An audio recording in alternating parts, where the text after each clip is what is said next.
Hello प्रिय योद्धाओं, स्वागत है आपका अपने YouTube चैनल एनएलसीसी परिवार पे। और आप लोग कैसे हैं? हम आशा करते हैं आप लोग बहुत ही अच्छे होंगे, बहुत जबरदस्त होंगे। आज हम लोग चर्चा करेंगे यूपी ट्रिपल एससी का जो नया पैटर्न आपका आया हुआ है 50,000 प्लस वैकेंसीज के लिए, समूह ग की वैकेंसीज, उसके लिए जो पैटर्न आया हुआ है उसका पाठ्यक्रम और पैटर्न हम लोग इस वीडियो में पूरी चर्चा करेंगे।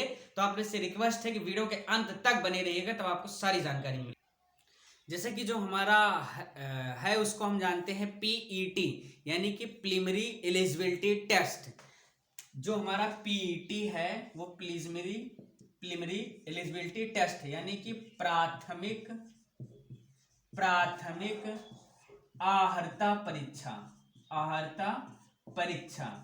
ये है भैया, ये है प्रिय योद्धा, प्राथमिक आहर्ता परीक्षा। अब इसका जो पैटर्न होगा, जो परीक्षा का पैटर्न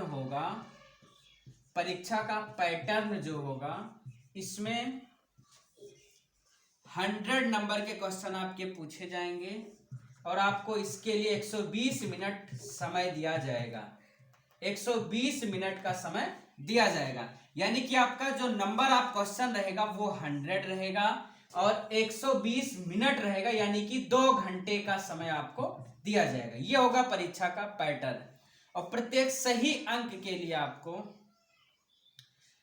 1 नंबर दिया जाएगा और 0.25 अगर आप गलत करते हैं, रॉन्ग आंसर अगर आप दे देते हैं तो आपका 0.25 नंबर माइनस हो जाता है। ऐसा इसलिए किया गया है, जैसे कि जो परीक्षाएं होती हैं, जैसे कि स्टेनो की हो गई, लेखपाल की हो गई, चकबंदी लेखपाल की हो गई, राजस्व लेखपाल की हो गई, समूह ग की जितनी भी वैकेंसीज हैं, यूपी की जितनी भी वैकेंसीज हैं, उनके लिए पहले परीक्षा करवा ली जाएगी।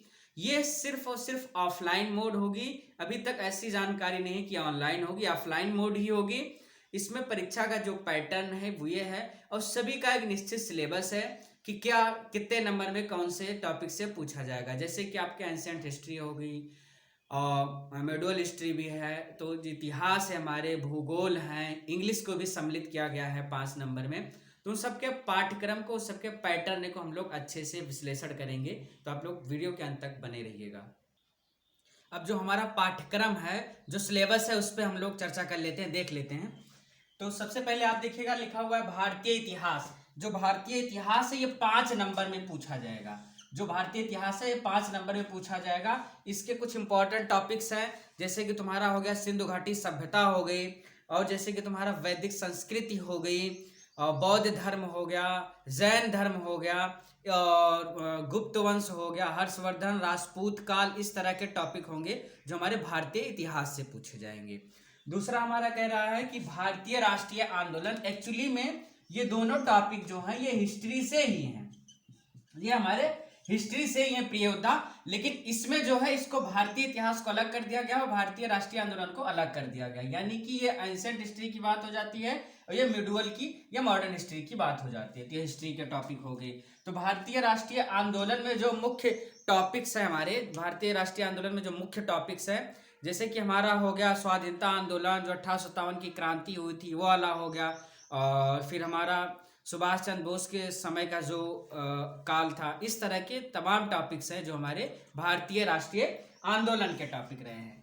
अब अगला हमारा आता है भूगोल। अगला हमारा भूगोल आता है। भूगोल के जो इंपॉर्टेंट टॉपिक्स हैं, पहली बात तो हमारा भूगोल 5 नंबर में पूछा जाएगा। अब भूगोल के कुछ इंपॉर्टेंट टॉपिक्स हैं, जैसे कि हमारी नदियां हो गई, जैसे कि हमारे सिंधु जो नदियों की घाटी हो गई, पर्वत हो गए, मरुस्थल हो गए, और जन हो गई, जनजातियां हो गई, खनिज संसाधन हो गए, ये सारी चीजें हो गई जो हमें भूगोल के अंतर्गत पढ़नी है।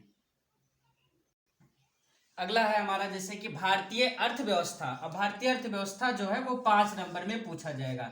इसमें जैसे मुख्य इंपॉर्टेंट टॉपिक जैसे पंचवर्षीय योजनाएं हो गई, और जो पंचवर्षीय योजनाएं हो गई, मिश्रित योजनाएं हो गई, इस तरह की ढेर सारी योजनाएं जो हैं वो अर्थव्यवस्था में हम लोग पढ़ेंगे।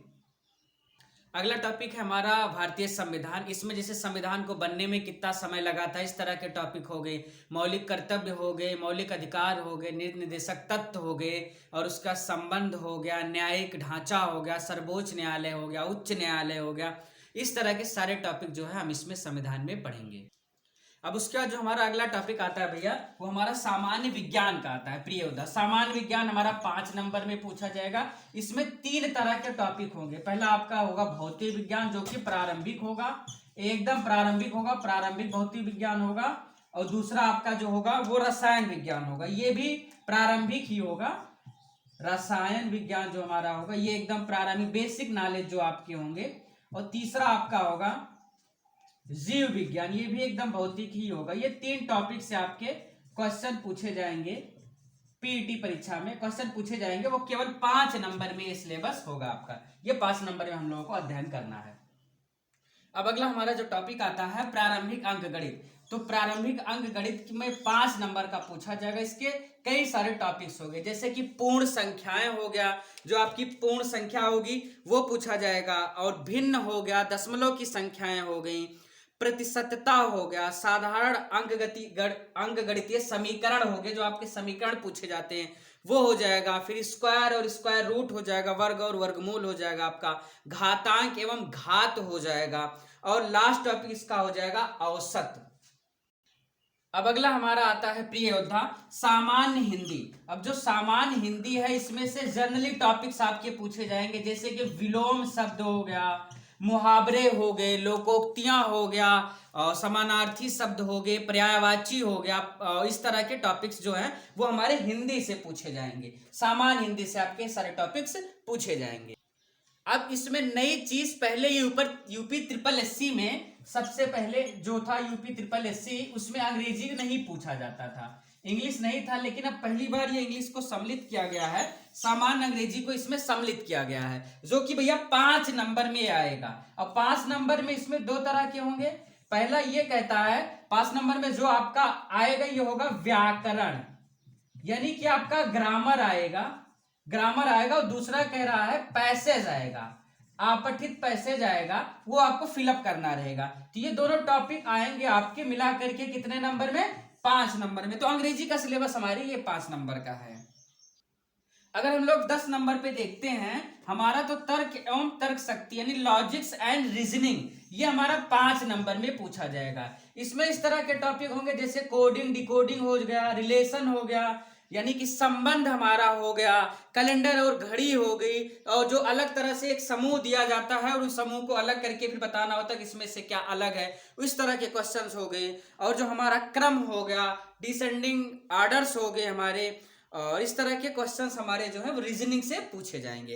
अब हम लोग बढ़ते हैं अपने अगले टॉपिक की।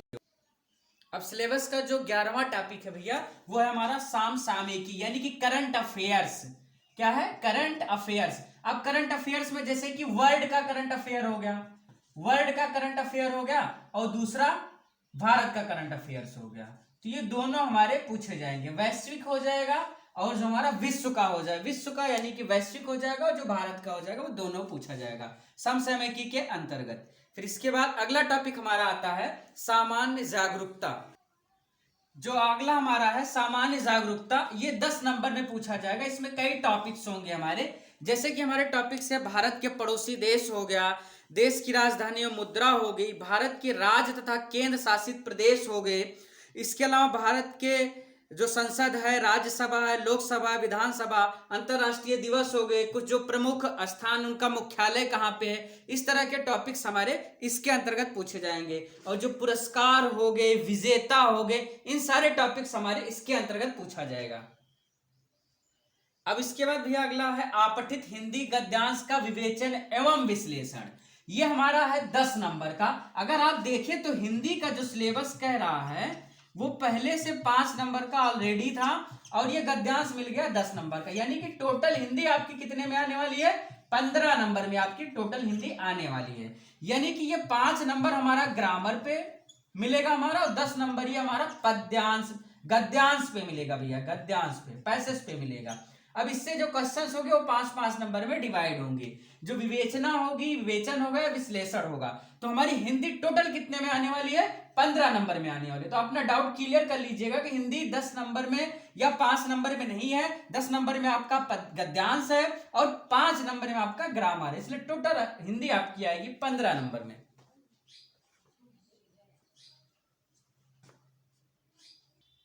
और जो 14 नंबर टॉपिक रहेगा भैया आपका, वो ग्राफ की व्याख्या एवं विश्लेषण। यानी कि ग्राफ से संबंधित जो क्वेश्चंस होते हैं, एक आंकड़ा आपको दे दिया जाएगा और उससे जो है क्वेश्चंस पूछे जाते हैं। जैसे कि मान लीजिए किसी घर में कोई मजदूरी कर रहे हैं, मजदूरों की जो दैनिक मजदूरी है वो ऐसे करके आंकड़ा दे दिया जाता है। ये संडे को कर रहे थे, मंडे को कर रहे थे, ये वेडनेसडे को कर रहे थे। इस तरीके से एक आंकड़ा आपको दे दिया जाता है जो उससे आपके क्वेश्चंस पूछे जाएंगे। ग्राफ के कितने नंबर में पूछे जाएंगे वो भैया? वो 10 नंबर में टॉपिक्स आपका पूछा जाएगा।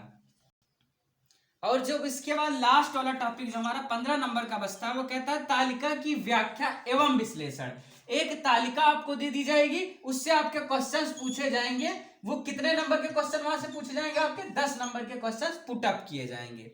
तो ये प्रिय योद्धाओं पूरा सिलेबस था जो आपका यूपी ट्रिपल एससी ने जो पीईटी का सिलेबस जारी किया हुआ था, वो पूरा सिलेबस था, पूरा पाठ्यक्रम था कि कहां से कितने क्वेश्चंस पूछे जाएंगे आपके। तो ये हमारा यूपी ट्रिपल एससी पीईटी की परीक्षा का पूरा सिलेबस और परीक्षा पैटर्न था, कैसे होगा। तो हम आशा करते हैं कि सभी प्रिय योद्धाओं को ये वीडियो पसंद आया होगा। अगर आपको वीडियो पसंद आया तो प्लीज लाइक करें, कमेंट के माध्यम से हमको जरूर बताइएगा आपको वीडियो कैसा लगा। जब आप लोग कमेंट करते हैं तो हमको मोटिवेशन मिलता है और हम बेहतर करने का प्रयास करते हैं। और चैनल को सब्सक्राइब करना मत भूलिएगा, साथ ही साथ शेयर जरूर कीजिएगा। बहुत बहुत धन्यवाद।